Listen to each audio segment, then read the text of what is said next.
বিসমিল্লাহির রহমানির রহিম। আসসালামু আলাইকুম। সবুজের ছোঁয়ার পক্ষ থেকে সবাইকে স্বাগত জানাচ্ছি। আপনারা কেমন আছেন? আশা করি ভালো আছেন। আমি আল্লাহর রহমতে ভালো আছি। আমার এই পাতাবাহারগুলো বেশ লম্বা লম্বা হয়ে গেছে, ভেবেছি কেটে দিব। এখন যেহেতু বর্ষাকাল, গাছ বেড়ে উঠবে খুব তাড়াতাড়ি। তো ডালগুলো সবগুলো একটা একটা করে কেটে দিলাম। 4 থেকে 5টা ডাল বের হয়ে গেল। তো আরও পাতাবাহার কিছু কেটেছি, সবগুলো আপনাদেরকে শেয়ার করিনি। তো এই কয়েকটা কালারের পাতাবাহারগুলো কেটেছি, এগুলোকে নিচে নিয়ে যাব। নিচে নিয়ে বয়মে ভরে পানিতে ভিজিয়ে রেখে দিব, শিকড় বের হবে, তারপর চারা তৈরি করব। আর ডালগুলো অবশ্যই ফেলে দেব না। আপনারা কি অনেকে ডাল কেটে ফেলে দেন?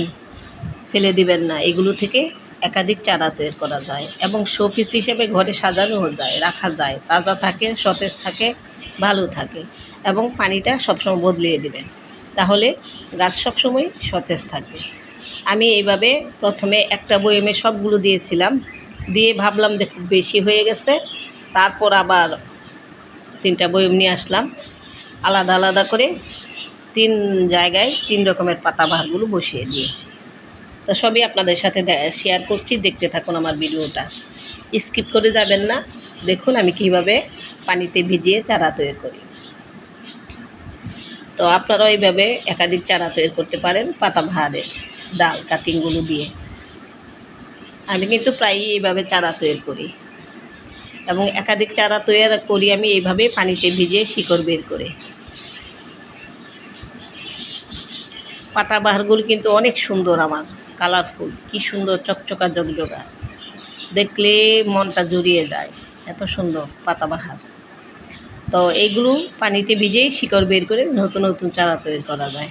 যারা চারা তৈরি করতে পারেননি, মাটিতে লাগান, তারপরে মরে যায়, বলেন হয় না। আর পানি সবসময় 7 দিন পর পর বদলাই দিবেন। পানি না বদলাইলে গাছ মরে যাবে, নষ্ট হয়ে যাবে। পরিষ্কার পানি থাকবে সবসময়, গাছের পরিষ্কার পানি থাকবে। 7 দিন পর পর বদলাই দিবেন, তাহলে এই ডালগুলো থেকে অনায়াসে 1 মাসের ভিতরে শিকড় বের হয়ে যাবে। আর সেই শিকড় বের হয়ে যখন যাবে, তখন সেগুলোকে আপনারা মাটিতে পুঁতে দিবেন, সুন্দর সুন্দর চারা তৈরি হয়ে যাবে।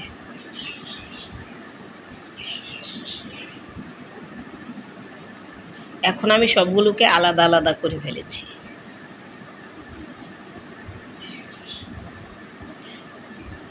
তো এইভাবে আপনারা চারা তৈরি করতে পারেন। আমার ভিডিওটা ভালো লেগে থাকলে অবশ্যই লাইক, শেয়ার, কমেন্টস করবেন।